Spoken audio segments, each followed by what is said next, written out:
Thomas has many friends on the island of Sodor. Visit them all by pressing the left side direction button on your controller.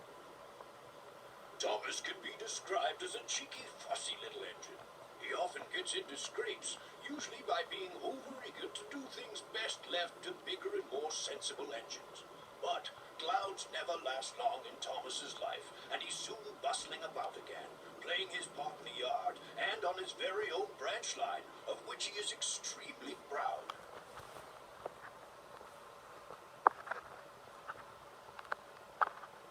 James is a medium-sized engine. His 6 driving wheels are not as big as Gordon's and not as small as Thomas's. He has a fine scarlet coat and brass dome and likes to think of himself as a really splendid engine. This can occasionally lead to highfalutin ideas about the sort of work suitable for such a noble creature. Invariably, they land James in trouble.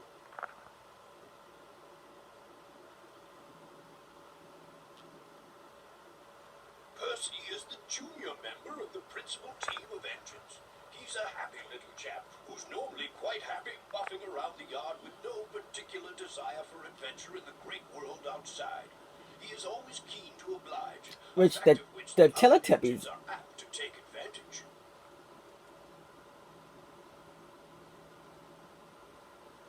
Henry is a long, fast engine. He has a thoroughbred look, and like all thoroughbreds, tends to be somewhat highly strung and prone to illness. But he has his new shape now, and sympathetically driven, he'll give any engine a run for its money. Mavis is a feisty young diesel engine who works at the quarry. She's full of her own ideas and doesn't take kindly to advice. She has a lot to learn about trucks, but with Toby's help, she's learning to be a really useful engine.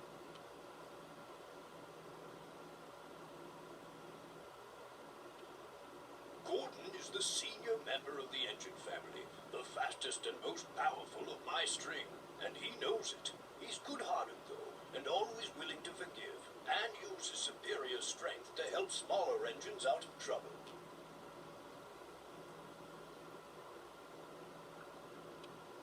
Toby is old-fashioned, both in looks and outlook. Every engine, no matter how old, looks to be really useful, and having once nearly been scrapped, Toby is always happy to work.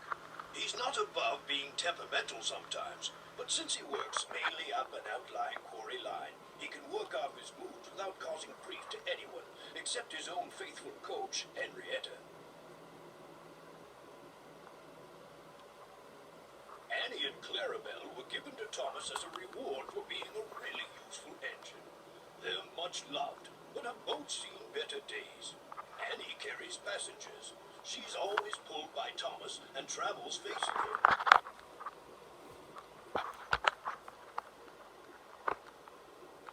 Clarissa is a composite coach. She has one section for passengers and one for luggage at the guard. Clarissa always travels behind Annie, facing away from Thomas.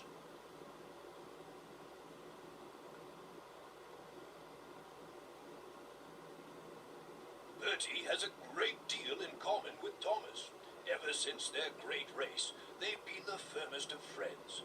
Bertie's strongest characteristic is his friendly grin and his readiness to help any engine prepared to admit that just sometimes roads have their uses as well as rails.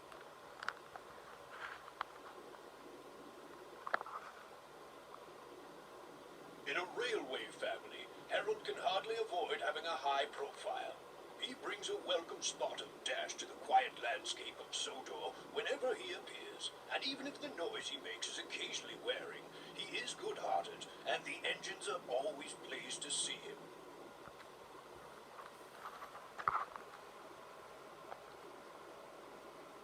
Like all cranes, Cranky has a high and mighty attitude, which often annoys the engines. Cranky knows that if he ever gets too big for his crane hook, the engines have ways of getting back at him. However, Cranky enjoys teasing them because, he says, it makes for good working relationships. But don't ask Percy if he agrees.